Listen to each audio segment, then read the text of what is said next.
নমস্কার, আমি ডায়েটিশিয়ান সূচনা আজীবন কেয়ার সেন্টারের পক্ষ থেকে চলে এসেছি একটি নতুন ভিডিও নিয়ে। আমরা যারা ওয়েট লস করি সেক্ষেত্রে ওয়েট লসের ডায়েটের মেনটেন করার জন্য সবার মধ্যে একটা কমন ধারণা খুব কাজ করে যে ডায়েট থেকে ফ্যাটটাকে পুরোপুরি বাদ দিয়ে দিতে হবে, কিন্তু সেটা একেবারেই ঠিক নয়। কারণ আমাদের বডিতে যে সমস্ত মেকানিজমগুলো হয় সেই সমস্ত কিছু মেকানিজমের জন্য ফ্যাটের প্রয়োজনীয়তা রয়েছে। যেমন আমাদের শরীরে বেশ কিছু ভিটামিনস আছে যেগুলো ফ্যাট সলিউবল, যেমন ভিটামিন এ, ডি, ই আর ভিটামিন কে। এই ভিটামিনগুলোর কাজ করার জন্য ফ্যাটের প্রয়োজন।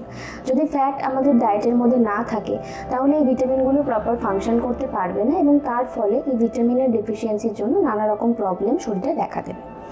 এছাড়াও আমরা বলতে পারি যে বিভিন্ন উৎসেচক এবং যে সমস্ত হরমোনগুলো আছে, বিশেষ করে মহিলাদের ক্ষেত্রে রিপ্রোডাক্টিভ হরমোনগুলোর প্রপার কাজ করার জন্য ফ্যাটের প্রয়োজন।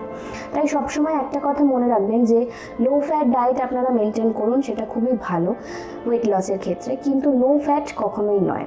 এবার লো ফ্যাটের প্রসঙ্গে বলতে গেলে যেটা বলতে হয় সেটা হচ্ছে ফ্যাট সাধারণত দু ধরনের আমরা ইনটেক করি। একটা হচ্ছে স্যাচুরেটেড ফ্যাট, একটা আনস্যাচুরেটেড ফ্যাট।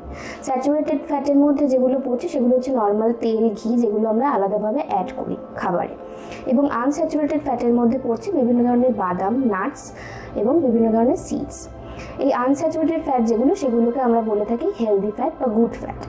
এবার এই স্যাচুরেটেড ফ্যাট মানে তেল বা ঘি, এগুলো আমরা যখন খাবারে অ্যাড করব সেগুলো যতটুকু ন্যূনতম পরিমাণে দরকার রান্নার ক্ষেত্রে ততটুকু পরিমাণেই আমরা অ্যাড করব। এবং তার পাশাপাশি নাটস এবং সিডস গ্রুপ থেকে আমরা বিভিন্ন ধরনের বাদাম, যেমন আখরোট হতে পারে, আমন্ড হতে পারে, এছাড়া সিডসের মধ্যে আমরা সূর্যমুখীর যে বীজ হয় সেটা, কুমড়োর যে বীজ হয় সেটা, এছাড়াও আরও বিভিন্ন ধরনের সিডস যেমন তিল, তিসি, এগুলোকেও আমরা আমাদের ডায়েটে ইনক্লুড করতে পারি।